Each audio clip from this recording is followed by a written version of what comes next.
A lot of times people think that once something tragic and difficult happens in a family, like somebody being diagnosed with Alzheimer's, that a family that's maybe been fragmented or uh, challenged in some ways is just going to band together and everybody's going to line up and be there for the person who is ill.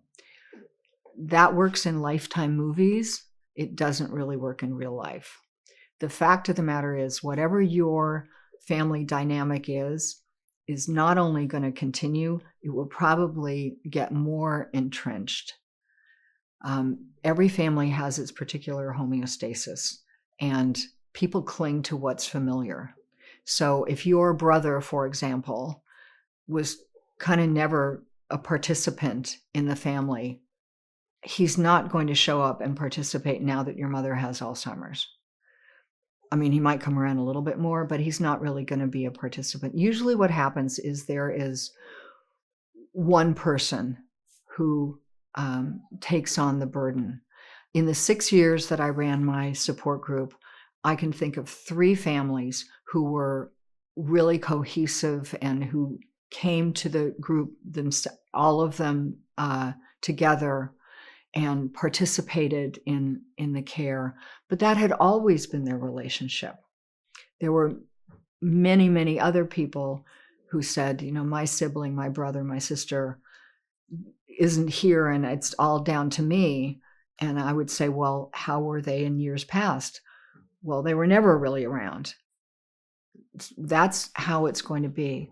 Things don't change dramatically. So if you are that person who has to take on that burden, it's going to be a waste of your energy if you're kind of clawing at the other family members and wanting them to be there and to participate, because if they've never participated before, they're not going to change now.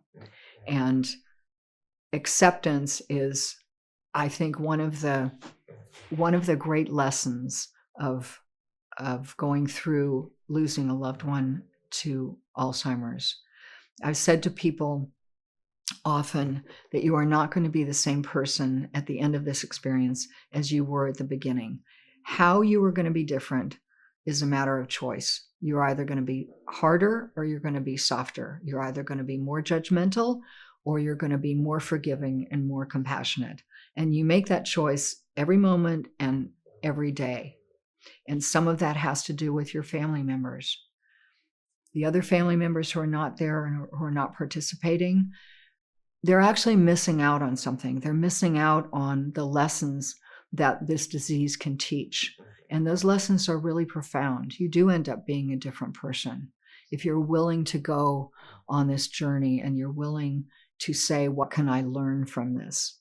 Because the lessons are very profound.